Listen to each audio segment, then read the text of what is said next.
Hello అండి అందరికీ. ఇప్పుడు నేను బ్యాక్ పార్ట్ చెప్పాను. షేప్ బెల్ట్ చెప్పాను. ఫ్రంట్ పార్ట్ అనమాట. సో, ఫ్రంట్ పార్ట్ అనేదే కదా చాలా మందికి ఇంపార్టెంట్. సో, ఖచ్చితంగా ఇది నేనెలా పెట్టానో సేమ్ యాజ్ ఇట్ ఈజ్ అలానే పెట్టండి. కరెక్ట్‌గా పెట్టండి. ఓకేనా? ఇందులో నేను 3 తీసుకున్నానండి. 3 తీసుకున్నాను. భుజాల దగ్గర డౌన్ అనేది 7 తీసుకున్నాను. నేను కొంచెం బ్రాడ్‌గా పెట్టుకుంటా గాబట్టి. మీరు తీసుకుంటే 2 ½ తీసుకోండి. ఇక 2 ½ గూడా నేను 3 తీసుకున్నానంటే నేనెక్కడ మార్క్ చేశానో అక్కడే కుడతానండి. ఏంటంటే ఇప్పుడు మీ ఎగ్జాంపుల్ ప్రకారం చెప్పాలంటే 2 తీసుకున్నారంటే 2 కుట్టేసరికి ఎక్కడికొస్తది 2 ½ నేను 2 ½ తీసుకున్నాను అనంటే కుట్టేపాటికి ఎక్కడికొస్తది 3 సో, ఆ విధంగా మెజర్‌మెంట్‌తో నేను చెప్తున్నాను. నేను 3 దగ్గర మార్క్ చేశానని నేను 3 దగ్గర మాత్రం కట్ చేయను. 2 ½ దగ్గర కట్ చేస్తా. నేను యాక్చువల్ కట్ చేయను. సేమ్ మార్క్ మీదే కుట్టేసాక అప్పుడు నేను కట్ చేస్తా. అందుకు నేను చెప్తున్నాను. సో, ఇప్పుడు నేను టూ నెక్ చూసారు కదా! నెక్ ఏ డిజైన్ కావాలంటే ఆ డిజైన్ ఇప్పుడు మనకి షేప్స్ చెప్తాను. షేప్స్ ఏంటంటే షేప్ బెల్ట్ దగ్గర మనం 2 ½ తీసుకున్నాం కదా! సో, 2 ½ నేను ఎక్కడైతే మార్క్ చేశా, నెక్ ఎక్కడ మార్క్ చేశా అక్కడ 2 ½ పెట్టుకొని మన కిందకి 6 ½ పెట్టుకోవాలి. మరీ బాగా చెస్ట్ ఉన్న వాళ్ళైతే 7 ఓకేనా? నెక్స్ట్ ఇంకొక హాఫ్ ఇంచ్ మనకి ఇక్కడ ముందుకున్న టక్కుల కోసం పెట్టుకోవాలి.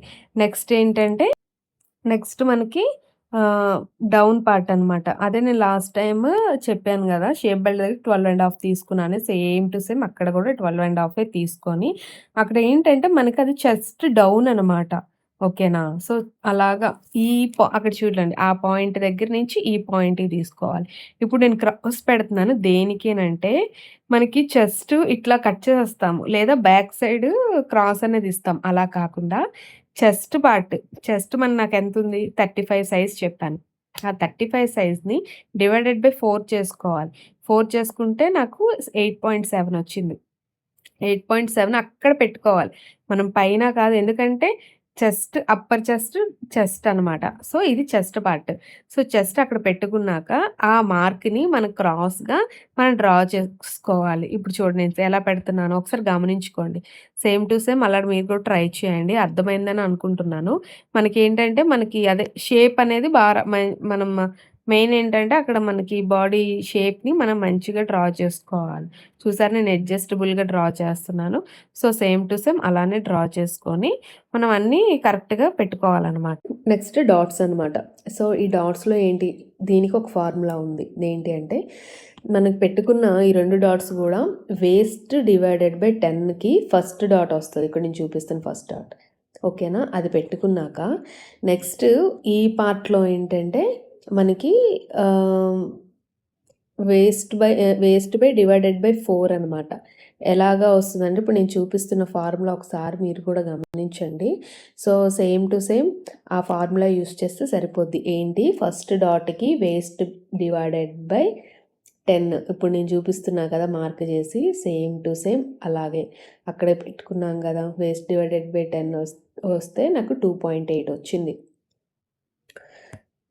2.8 వచ్చాక మనం అది డివైడెడ్ చేసుకుంటే అక్కడ సరిపోద్ది. నెక్స్ట్ అదే పార్ట్‌ని అక్కడ నేను పెడుతున్నాను చూడండి. ఎగ్జాక్ట్ పెడుతున్నా. ఎక్కడ పెట్టానో ఎంతొచ్చింది 2.8 వచ్చింది. ఆ 2.8ని ఈ ఫస్ట్ లైన్ అదే ఈ లైన్ ఇప్పుడు చేయి పెట్టాను ఆ లైన్‌లో వేస్ట్ డివైడెడ్ బై 10 చేస్తే వేస్ట్ డివైడెడ్ బై 4 చేస్తే నాకు 7 వచ్చింది. సో, కరెక్ట్ డాట్ షేప్ అనమాట. అంటే ఏ సైజు వాళ్ళకైనా మనం ఇదే ఫార్ములా యూజ్ చేయాలి. చేస్తే కరెక్ట్ డాట్ వస్తది. ఓకేనా? ఇప్పుడు మనం నెక్స్ట్ ఇప్పుడు షేప్ మనం ఎంత పొడుగు తీసుకోవాలి? 2 ½ 3 సో, తెలీదు కాబట్టి మనకి నిప్పుల్ హైట్ అనేది ఒకటుంటది. సో, నిప్పుల్ హైట్‌ని బట్టి మనం తీసుకోవాలి.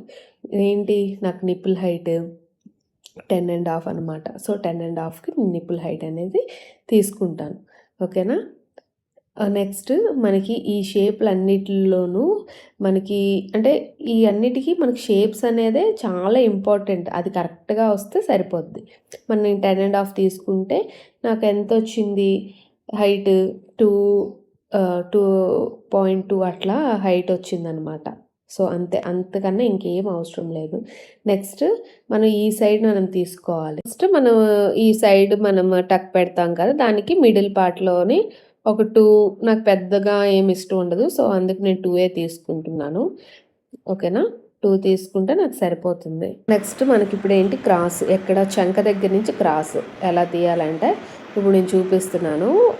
ఆ పాయింట్ దగ్గర నుంచి జస్ట్ మనం క్రాస్ శంఖకి మిడిల్ పార్ట్లో క్రాస్ తీసుకుంటే సరిపోతుందండి మనకి. ఇంక ఎక్కువ ఏం అవసరం లేదనమాట. సో మనకి ఎంత తీయాలి అనేది తెలియదు కదా, సో దానికి ఇప్పుడు ఈ నిపుల్ పాయింట్ కిందనున్న పాయింట్కి ఆ పాయింట్కి 2.5 డిఫరెన్స్ ఇస్తే సరిపోద్ది అనమాట. ఇక్కడిని ఈ కింద పాయింట్ నుంచి అక్కడికి మనకు 2.5 డిఫరెన్స్ ఉంటే సరిపోద్ది. మనకి మిడిల్ పాయింట్ అనేది కరెక్ట్గా పర్ఫెక్ట్గా వస్తుంది అనమాట. అంతా మార్కింగ్ అయితే అయిపోయింది. ఒకసారి నేను చూడండి ఎలా కట్ చేస్తున్నాను. ప్రతి దానికి 1/2 ఇంచు ఎక్స్ట్రానే నేను కట్ చేస్తున్నాను, ఆ లైన్స్ మీద కట్ చేయట్లేదు. ఒకసారి 1కి 2 సార్లు మీరు చూసుకుంటూ కట్ చేయండి. అర్థం అయిందని అందరికీ అర్థమైందని అనుకుంటున్నాను. అర్థం కాకపోతే వీడియో 1కి 2 సార్లు చూసి గమనించి చేయండి. ఓకేనా, ప్రతి ఒక్కటి నేను చెప్పిన ప్రతి ఒక్కటి గుర్తుపెట్టుకోండి. ఖచ్చితంగా ఇదైతే మీకు పర్ఫెక్ట్గా అవుద్ది అనమాట. నెక్స్ట్ మనకి స్టిచ్చింగ్ అనేది ఎలా చేయాలనేది నెక్స్ట్ వీడియోలో నేను చూపిస్తాను. Thank you so much. Bye bye.